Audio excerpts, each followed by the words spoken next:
In this video today, I'm going to talk about and show different examples between class 1, 2, 3, 4, and 5 hiking slash scrambling slash climbing. All of this information is based off of the YDS or Yosemite Decibel System, which is highly debatable, and also the American Alpine Institute as well. There's going to be a full description and link to a full blog about this. What inspired me to make this full video is I put out a TikTok recently and was really disheartened, depressed, and frustrated about the misinformation about class system and what people think it is online. This rating system is highly subjective, which makes it not the best in the world, but it's what we use here in the United States. The other thing I want to mention, there's a lot of debate about this, but this is factually true. There can be high exposure, and that doesn't mean it's going to be a harder class hike. As an example, you could be walking along just a regular trail and have a huge drop off, which means that there's exposure, but it's still a class 1 hike. Of course, as you get into higher class 3 and 4, especially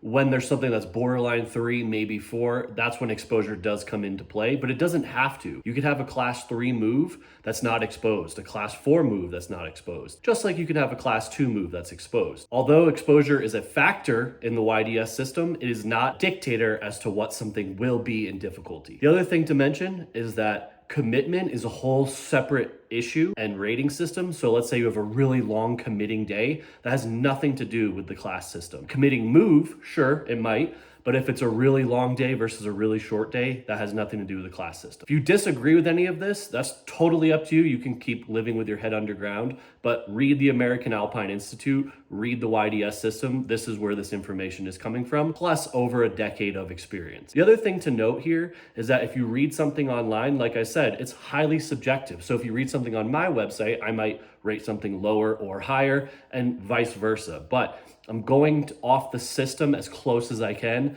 Again, there's a ton of interpretation that can happen from this. The point of this video is not to win an argument. The point of this video is to help educate people and show people who are newer to hiking what the general differences are between class 1, 2, 3, 4, and 5. Of course, everything is going to be subjective, like I've said multiple times now. So if you want to tell yourself something is class 3, when it's listed everywhere as class 2, that's completely up to you. And ultimately, it really doesn't matter. The final thing I wanted to mention before we jump into some examples of footage here is that at least in Colorado, and I think this is interpreted across many hikes in the West, if there is one move that's class 5 as an example, then the entire route will be graded as class 5. That doesn't mean that there's class 5 moves all over the hike. Because there's one move as class 5, then the entire thing will be graded as class 5. Same with 4, 3, 2, and 1. Basically, the hardest move that possibly could happen on the hike from the standard trail, the entire route will be graded that way. Now, there's a lot of nuance to this as well, because you could go off trail and find yourself a harder move.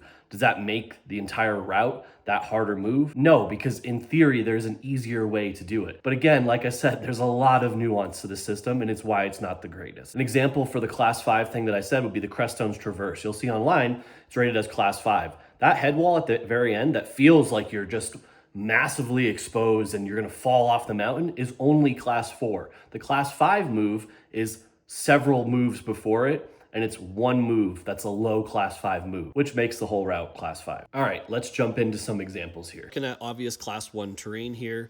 These first two clips, super obvious. And then class 1 with some exposure. You could argue this is class 2, but it's really not. This is more class 2, using your hand every once in a while to help aid yourself. A boulder field here, classic class 2 terrain. And then as you get into higher class 2, low 3, and then this is a low class 3 with a bit of exposure, as you can tell.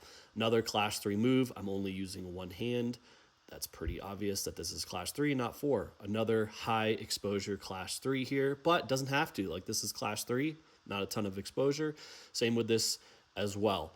As you move into class higher 3, lower 4, they look similar, as you can tell, but it's really kind of nuanced. So this is, again, a class 4 move, another class 4 move, and then class 5 being very obvious, having its own system. Thanks for watching this video. I hope it was helpful. We'll see you on the next adventure.